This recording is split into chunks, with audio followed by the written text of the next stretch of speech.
amb aquesta. En la proposta de pressupostos vam demanar que s'afegira una partida per a política de la dona i política d'igualtat. Vam demanar que es destinara una partida de 15.000 euros, finalment es va acceptar incloure en 10.000. I en el mateix plenari vam proposar també la creació d'una delegació de polítiques de la dona o polítiques d'igualtat, assignant a una regidora o regidora aquesta delegació. Voldríem saber si s'ha contemplat aquesta opció i si s'ha contemplat quina és la decisió que s'ha pres.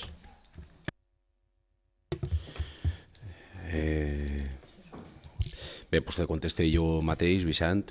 Efectivament, estem en un moment que el més important era dotar econòmicament la partida, crearem la partida que apareix baix el concepte de polítiques d'igualtat de gènere, són els 10.000 euros que apareixen ahir, i ara estem en una situació que, a banda de les accions que ja s'estan duent a terme, que ara te comentarà Toni Sánchez, des de la regidoria de Benestar, tot el treball que s'està fent al voltant, hem de recordar, abans d'entrar en l'explicació més detallada, que a banda dels 10.000 euros com a cost principal i conceptual que apareixeran els pressupostos, des de moltes regidories de manera transversal se treballa no amb partides nominatives, però sí amb tallers educatius, xarles, ponències, teatres, moltes activitats que no apareixen en un concepte pressupostat com a tal, però que si ens posem a sumar i puguem fer-ho, segurament també siguin uns quants mils d'euros. No obstant, Toni Sánchez té la paraula com a regidor de Benestar Social per a donar-te més informació al respecte.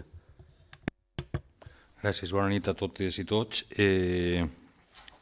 Efectivament no tenim una regidoria exclusiva, potser pensem també des de l'equip de govern que tampoc és tan necessari en un municipi com el nostre, on, com ha dit l'alcalde, treballem també o tractem de treballar i d'incorporar polítiques socials dirigides a la dona, però dins de la transversalitat de qualsevol activitat de les que fem.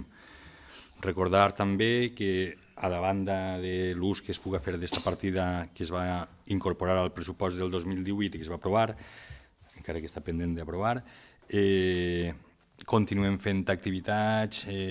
Com ja sabeu, fa 2 anys vam signar el conveni de Biogen, mantinguem totes les reunions preceptives de l'equip de seguiment, estem fent una coordinació i una col·laboració, com crec que no s'havia fet mai, entre la policia local i els serveis de benestar social. Qualsevol incidència en la que apareix una dona o una situació potencial de perill, els nostres serveis, tant policials com de benestar social, estan coordinats. Evidentment és millorable, formem part també en les coses de seguretat. I també, com ha dit també l'alcalde, fem altres activitats a nivell escolar, tallers d'igualtat, fem activitats al voltant del Dia de la Dona. Ja dic que no són, evidentment, polítiques dirigides, però perquè ho treballem des de la part de la transversalitat. Sí que crec que també podem fer l'exercici crític, no els que estem ací, sinó els que estem com a ciutadans. Recordeu-vos simplement, per exemple, el 2016, al voltant del dia 25 de novembre, Dia Mundial, no dic on commemorem, lamentablement o malauradament, la violència contra la dona, el nostre centre cultural va tenir un teatre molt interessant, en el qual, que dic, com a exercici crític per a tots, en el que van participar 10 persones. Moltes vegades reivindiquem coses i l'any passat, al voltant també del dia 25 de novembre, vam portar les religioses adoratrius de València, Premi Rei d'Espanya als Drets Humans de l'any 2016, nada más i nada menos, i érem 12 persones les que estàvem sentint aquella interessant xerrada.